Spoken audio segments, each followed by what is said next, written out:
Okay, wanted to talk about some more Bible stuff. So as I've said in other videos and in written form, the receptive hexagram in the I Ching is 6 feminine lines. They are a line that's broken in the middle, and that gives you 1, 2, 3, 4, 5, 6, 7, 8, 9, 10, 11, 12, like the 12 apostles in the New Testament.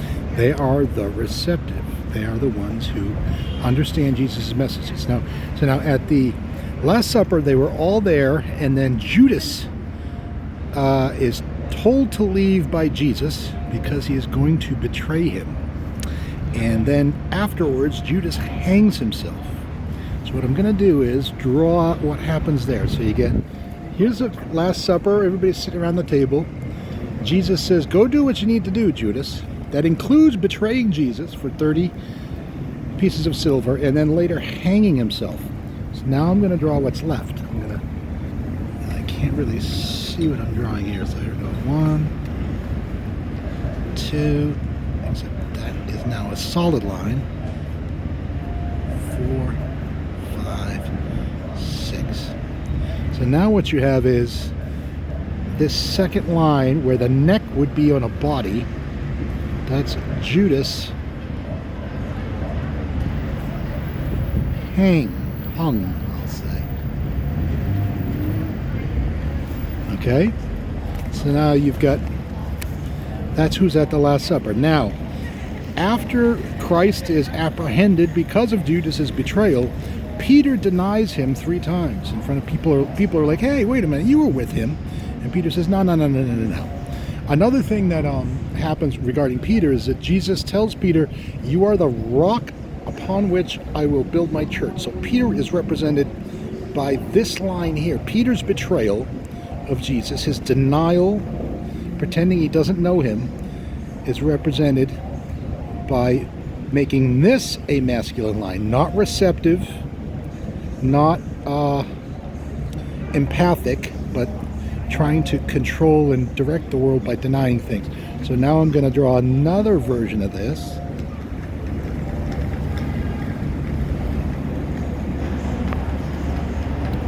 Hang on, I'm going to put this down while I draw, and then I'll show it. There's a lot going on around me, as usual.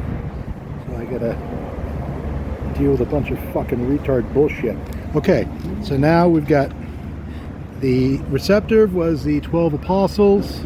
Then we've got after Judas hangs himself, one line has turned from a woman into a man. That is a masculine, Judas being greedy and thinking he knows that, putting his needs before Jesus's needs, and he ends up hanging himself by his neck. So you see, these could be eyes on a body, or this could be the 2 hemispheres of the brain. Anyway, this is approximately where the neck would be. Now these are where the rock that Jesus builds his church upon is Peter. So this is Peter's denials. Peter's denials. Okay. Now the third disappointing apostle. Peter denies him 3 times, and that represents the fact that there will be 3 disappointing apostles, is Doubting Thomas. After Jesus rises from the dead, everybody's all psyched up, except Doubting Thomas says, I don't believe it. I'm not going to believe it unless I put my hand in his side. See, so if you look at it, again, this is like a human body. You see here, by the way, Peter will complain about a woman lying at Jesus' feet, too. So that's another reason why Peter goes down here. That's another place. There's a supposedly sinful woman, and a Peter complains about that, and Jesus says, fuck off, leave her alone. So basically, you've got the noose that Judas hung himself with, Peter, the rock upon which Jesus founds his church, and now I'm not gonna draw a whole new thing now. I'm just gonna go ahead and what Thomas does is says, I don't believe him. I'm not going to believe him unless I put my hand in his side. So what he does is he converts another feminine line, a hole. You can imagine the hole, the wound in Christ's side. He now closes it with his arm. It's like that's like his arm or his hand going in there. So now what you have left is this. You have Girl, boy, girl, boy, girl, boy. The image of God, the likeness of God is male and female. You have a balance between male and female. You have 3 women lines, and 3 male lines and 3 female lines. And that's again because Judas hung himself. Thomas needed to put his hand in Jesus' side, and Peter denied him. And then, actually, another thing about Peter is he is one of the 3 disciples who was with Judas in the Garden of Gethsemane, and somebody runs away naked in the Mark version of that episode from the garden. So maybe that was Peter, and these are his feet. So again, there's a lot of reasons for putting Peter down at the bottom there. Anyway, so you've got female, male, female, male, female, male. The image of God, the likeness of God, a balance between male and female. Now, the importance of this is that female, male, female, this is a trigram, and it means water. The converse of that, male, female, male, means fire. And so you have water on fire. Now this is, if you imagine eyes that are tearing up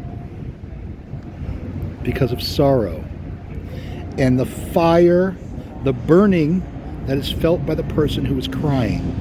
So you have water. These are eyes. These are eyes that are watery, and fire, the burning of the tears. Also the fire of the empathy inside the person, the emotion, the passion inside the person that causes the water to form in the eyes. So this is water on fire, like a sunset or a sunrise over water. But it is, more importantly, it is the key to understanding the entire, not just New Testament, but Old Testament. John 11:35, Jesus wept. It is the shortest verse in the Bible. Enter through the narrow gate, the eye of the needle. And Jesus wept. Empathy, compassion. The Bible is empathy encoded, and he uses the 12 apostles, which begin as the receptive, and then he shows how in 3 different cases, Judas, Peter, and Thomas, they fall away in different ways. And I'll talk more about those specific ways, but he uses those failures to draw the picture of what the successes are, because what you have left are now the 9 apostles that didn't fall away, the 9 that stayed receptive. And they stayed receptive because they are water on fire, they are empathic, and they weep for others. In Jesus wept is in the chapter where Lazarus has died, and his 2 sisters, Mary and Martha, and other people are weeping for him. Jesus sees them crying and then weeps himself. Now, you'll see, another place you'll see water on fire. You can imagine fire underwater that causes water to boil. In Mark, Luke, and Matthew, Jesus calms a storm on a lake. So you can imagine that storm. There's churning waters. There's winds and very violent seas, and so the waters are as if the fire is boiling the water, and they're on the boat and it's boiling the water, and Jesus calms that water. And in fact, they ask Jesus, "Don't you care that we're going to drown? Don't you care that we will drown?" And that's the key. Don't you care? Jesus weeps in John 11 because Lazarus has died and other people miss him. He cares about other people, just like Mary in the wedding at Cana cares about other people, and that's why she asks Jesus to fill 6. And well, she asks Jesus to do something so that they will have wine. And he ends up filling six empty jugs with wine. So that's the idea is water on fire, like the light of the world, like a sunrise, like Jesus shows up. Water on fire, like boiling water that causes it to churn. You can imagine someone being angry on behalf of someone else, or just enraged at the mistreatment of someone else. And then just think about Jesus being crucified in front of his friends and them not doing anything. It kind of sucks. Anyway, that's it for now.